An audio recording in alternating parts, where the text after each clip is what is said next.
Okay, hello people of YouTube. So this one's just a quick rough and ready little product review really. If you've watched any of my recent videos, you'll probably notice that my Deluge now looks rather different because I've just got this new overlay on it, which is really sexy. So it's an adhesive overlay that sticks on the top, which I think you can remove fairly easily if you wish. Sorry, it's not the camera. I always do that. So this is made by a German company called mxpand, and they do various overlays for different synths. They do the Deluge, they do an overlay for the Electribe 2 and various other ones, and I think they keep adding them. So I thought I'd do a little review on it because it's really cool. The main kind of selling point for me was it's got all the shortcuts written on them, and I'll zoom in on these bits in a second. So yeah, I've been using recently my original cover on the Deluge is starting to lose. The paint is with the lettering on is starting to come off, which I think is quite a common problem on these. Now you can obviously buy a whole new cover plate thing direct from Deluge, which aren't the cheapest, and then you've got to take the whole thing apart and put it on. I actually recently bought the magnetic, which you can still use on here. Got the magnetic overlay for the version 3.0 shortcuts, which, sorry, it's got that in the way, which obviously I can still use on here. Still looks quite nice with the white. But then I came across this, and I saw this it was either in one of the Deluge Facebook groups, I think, or somebody commented on one of my videos. It might have been Rob Jeffries, I think, or both, but anyway, because he's got one as well. So I thought, okay, I'll give it a go and try it out, because one of my biggest things that I kind of struggle with on the Deluge is remembering all the shortcuts in my aging brain. I mean, I use this thing most days, but there's still certain things that I can't remember, particularly with like shift and learn functions and so on. So I thought this was really cool. So the first thing I kind of found is the layout on here is a lot more user friendly, in that on the kind of like in the original version, if I just put this on, so for example, are like your oscillators and your envelopes, it kind of, I mean, if you look at the difference, it's like envelope 2 is written that way, and then it doesn't actually say decay underneath these, it's attack, and it's telling you that one's that one, which I personally find a little bit confusing. With this one, it's all labelled up nicely, so you can see down here, hopefully. Let's just zoom in a little bit. So straight away, hopefully you can see, you've got envelope 1, you've got envelope 2, and it tells you you've got release, sustain, decay, etc. for both of them. And that's kind of like the same basis with most of it. If I just come over this way slightly, let's angle it up. So hopefully you can see the oscillator. So everything is labelled up nicely like that. You can see we've got the obviously the lettering on for the QWERTY keyboard underneath as well.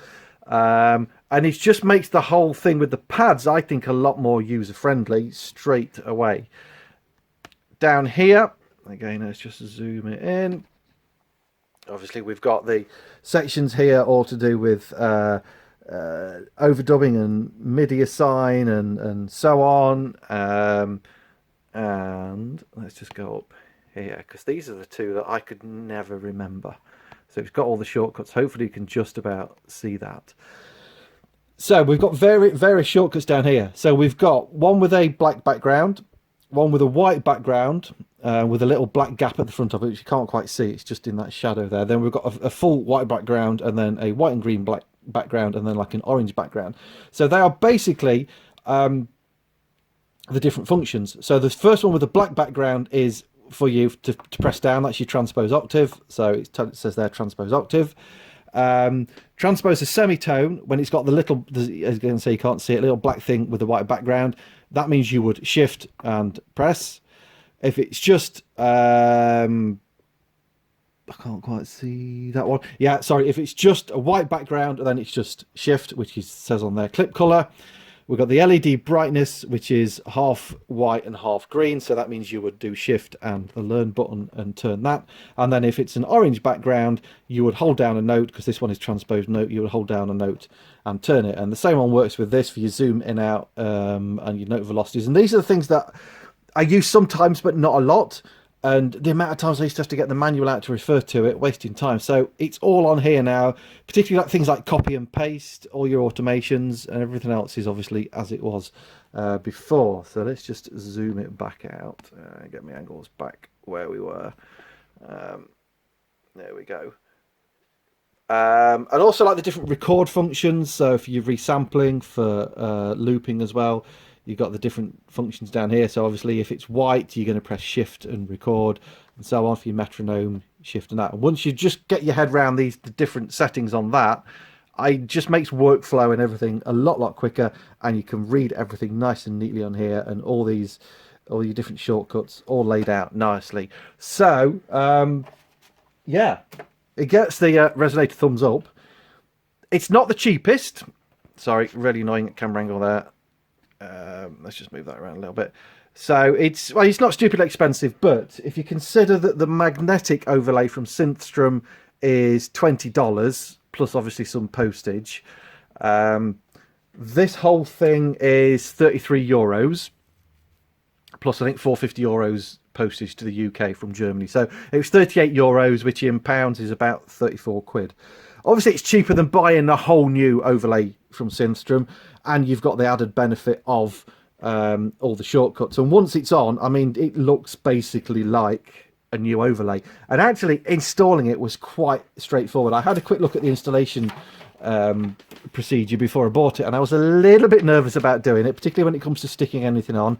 I've had bad experience of sticky back plastic back in the 80s of trying to cover books with them, with air bubbles and all sorts, but this is quite straightforward. You get in the box, obviously you get the overlay, you get instructions in German and English, which are very clear, very easy to understand, and you get a tiny little Allen key, because to get the overlay on, you have to take all your encoders off. So there's little screws in there. You just do a couple of turns. You don't need to take them all the way out because they're tiny. You're going to lose them. Just unscrew them a little bit, and they will just come straight off. You get a little cleaning thing with it, just so you can give it all a clean before you put it on. And then really the way you do it is, I mean, if you can see it like this, it comes with these little stickers. So you sort of stick it on the back, lay it on first before you take the backing off, and then there's an easy peel thing down here. And you just kind of fold it back as you peel the backing off, and then just let it drop down, and it just goes on in place. And it was actually, for somebody who's totally crap at DIY and any kind of installation, things like this, went on really well. I suppose I should have done a video of me putting it on, but there we go. And then you just stick your encoders back on, and you're good to go. So there we go. That's the Deluge overlay from mxpand. Highly recommended. And I think, to be honest, I mean, this is not going to rub off like the paintwork rubs off the Deluge, because this is just printed on like a PVC kind of backing, so that ain't going to go anywhere, I don't think. So yeah, I guess the only downside is future updates. You know, some of these might get changed, and we've obviously got some blank ones that aren't on here, but I guess, you know, that's something you've got to live with. It's never going to be future proof. But yeah, gets the rest thumbs up. Yeah, hope you enjoyed that. So yeah, usual things. You can't really, I suppose there's not much to comment on this, but if you want to leave a comment, then please do. Or if you've got any suggestions you want me to cover on future videos, then again, stick those in the comments box below. Don't forget, I now have a Patreon account, Patreon page. There will be a link in the description to this video. I'll also put a link to the website for this, so you can get straight to there should you wish to purchase one.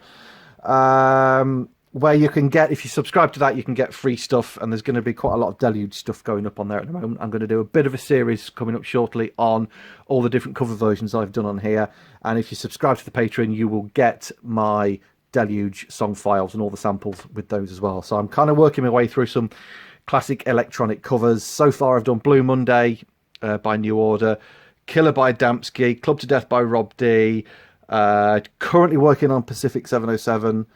Then coming up is going to be Voodoo Ray, Faithless, Insomnia, and I've done a bit of Josh Wink as well, High State of Consciousness. I think that's it, but I'm going to keep adding some kind of like classic songs, and you'll get those anyway if you subscribe to the Patreon. So that's it. Thanks for watching, and I'll see you in the next video. Cheers.